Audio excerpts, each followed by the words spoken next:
Sí, muchas gracias. En cuanto a los tratados internacionales de los que México es parte, que tienen que ver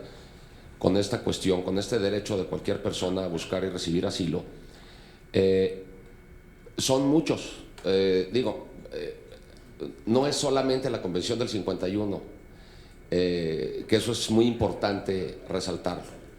Tenemos, como dijo la senadora, las convenciones contra la tortura y contra la desaparición forzada de la ONU, una llamada Convención contra la Tortura y otros tratos o penas crueles, inhumanos o degradantes, y la otra, la Convención Internacional para la Protección de todas las personas contra las desapariciones forzadas, que en ambos casos y con una fórmula muy similar, contemplan el derecho de toda persona a no ser devuelta a un lugar en donde su vida, y en este caso su integridad corporal, por lo que se refiere a la Convención de la Tortura, o que corre el riesgo de ser víctima de una desaparición, por lo que se refiere a la otra convención, está perfectamente plasmado ese derecho. Además, yo creo que es muy importante que resaltemos la Convención Internacional para la Protección de los Derechos de los Trabajadores Migratorios y sus familiares, de la que México es parte y que contiene un más amplio ámbito de protección de los derechos humanos de las personas migrantes, refugiadas o no. Esto es lógico porque la convención a la que me refiero es muy posterior a la del 51, y si uno ve la lista de los derechos humanos reflejados en la Convención del 51 respecto de las personas solicitantes de asilo y refugiadas,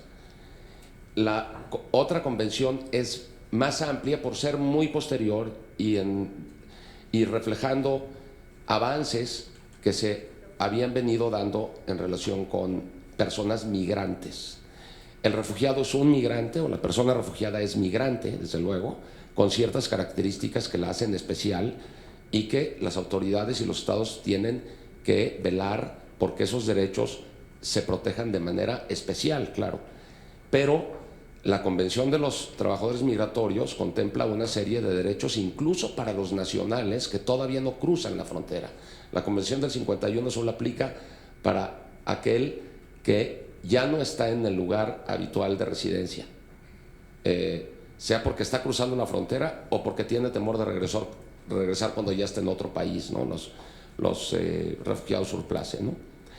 El de migrantes, la Convención de Migrantes protege al migrante desde que empaca y con la intención de llegar a otro lado. Entonces, esa es una convención que hay que tomar en cuenta también, ¿no? Y los tratados generales en materia de derechos humanos, como la Convención Americana sobre Derechos Humanos, que contempla específicamente el derecho a buscar y recibir asilo y a no ser devuelto, en el artículo 22, párrafo 7, y el Pacto Internacional de Derechos Civiles y Políticos, que de manera muy genérica reconoce el derecho de toda persona a circular, a entrar y salir de un país con todas las protecciones. Esa sería la descripción genérica del derecho internacional de los derechos humanos, más una cantidad de directrices, pronunciamientos de diferentes categorías jurídicas que han nacido de los trabajos del ACNUR, como la Declaración de Cartagena sobre Refugiados, IREFCA y otra serie de principios amplísimos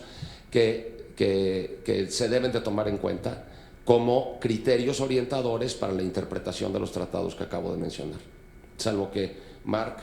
crea que algo me faltó, o Alberto, creo que por ahí sería la panorámica del derecho internacional